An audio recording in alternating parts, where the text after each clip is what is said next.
The man was forced to play a sick game with his fiancée and her young colleague tied up in front of him. A roll of the dice would decide who he would save.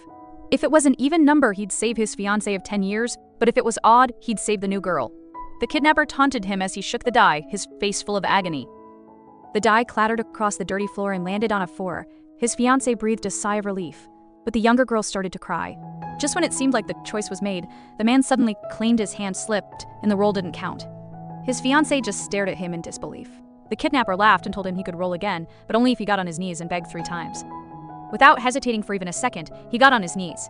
They had been inseparable for 10 years, and she never thought anyone could come between them. But there he was, humiliating himself for another woman. After swallowing his pride, he took the die again. This time it landed on a 6. The new girl smiled, while his fiancé's world just fell apart. It was only then that the man revealed the awful truth. He apologized and explained that the young girl's dream was to be a jewelry designer, and she couldn't stand the thought of her hands being broken.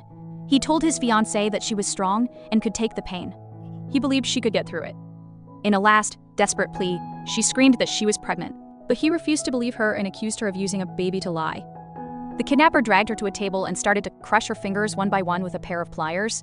The man could only watch and cry as the woman who had loved him for 10 years screamed in agony. The police burst in, but he ran right past his injured fiancée to hug the other girl.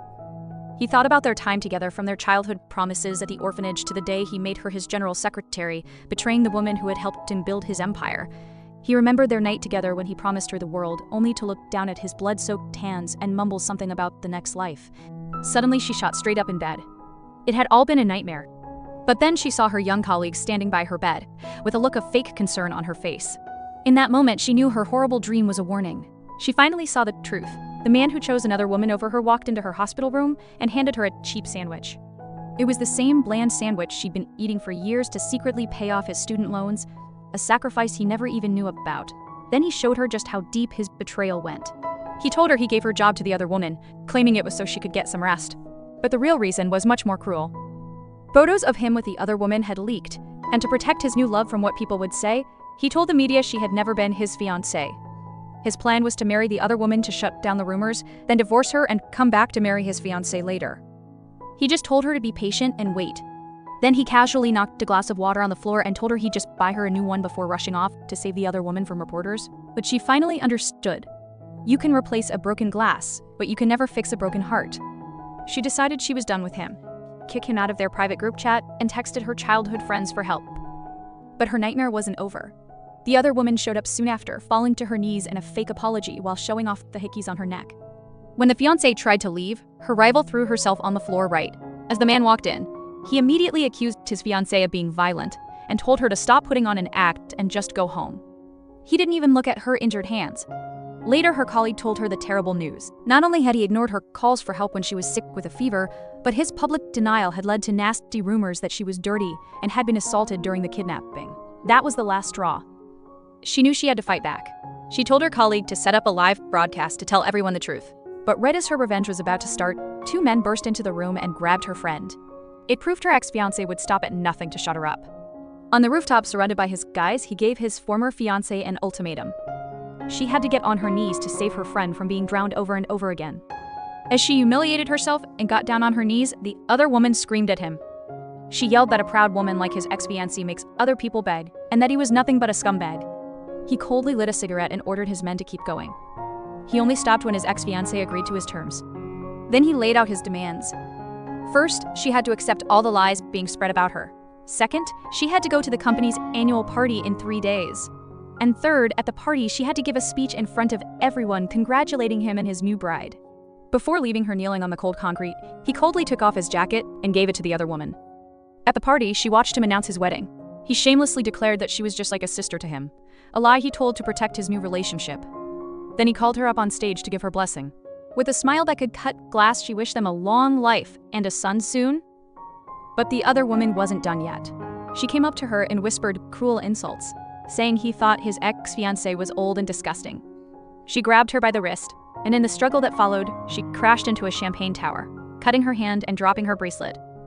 He rushed to his new love's side, but his eyes were glued to the familiar bracelet on the floor. It was a gift he had once given to the woman he now treated like dirt. He screamed that she had disappointed him for the last time. As a punishment, he ordered his men to drag her to a nightclub to be taught a lesson for the next 3 days. But it turns out this wasn't even his cruelest act. Just the night before, his mistress had faked an injury. To punish his wife, he had her locked in the city morgue overnight, leaving her terrified next to a covered-up dead body. After she was let out, she confronted him, but he just heartlessly tossed their ring to the cleaning lady. While she was recovering in the hospital and arranging their divorce, she got a gift from him, a beautiful necklace. But her hope was crushed a second later. She saw a social media post from the mistress, Pangugu, making fun of her. It turned out the necklace was a cursed hand-me-down that the mistress didn't want because its last owner had died young. The post called her a psycho who picks up trash. What crushed her even more was realizing her husband's gift was just another way to humiliate her. Now, dragged to the nightclub, she was forced into a bunny costume while the mistress's friends groped and assaulted her. They pushed her to the ground, and as she tried to get up, another woman poured a bottle of beer all over her head. Later, one of the guys tried to drug her drink, but she saw him just in time. She smashed a bottle on the floor, grabbed a piece of broken glass, and when the guy lunged at her, she stabbed him in the hand and screamed at him to get lost. After 3 hellish days, a man named Joshu showed up to take her away. Her husband, Pei Xie, had hired him to take her back to the villa. But Joshu told her he owed Pei Xie a favor and warned her not to blame him for what he was about to do. Then he confessed that he had paid back his debt and offered her a way out. But she coldly refused and told him the man he felt he owed was a monster. When she finally got back to the villa, she was hit with a flood of memories of the day they moved in and the promises he had made. It all felt like a lifetime ago. Just then, her lawyer confirmed the divorce was final. Without a second thought, she packed a suitcase with gasoline cans, poured it all over the house, and set it on fire, watching her past burn to the ground. Meanwhile, her husband was out on a date with his mistress, Pangugu. She had manipulated him into taking her to a musical he was supposed to see with his wife. While he was away, Pangugu snuck into his room, stole his phone, and found a message from his assistant saying the villa was on fire. What she did next was shocking. She deleted the message and replied, telling the assistant to handle the so-called small matter himself and not to bother them. This move basically left his wife to die in the fire. The first thing the man did after leaving his wife to burn in a fire was take his mistress to a hotel room. He had no idea, though, that she was playing her own game. It was a place where they would turn off their phones and just disconnect from the world. He agreed, having no clue that he had just been cut off from the truth. But during their trip, he was distant and distracted, constantly checking his phone while she got more and more annoyed. He couldn't stop thinking about his wife. He remembered how he used to hate how clingy she was, always pushing her away when she was tired. Now, all he could wonder was why she hadn't called.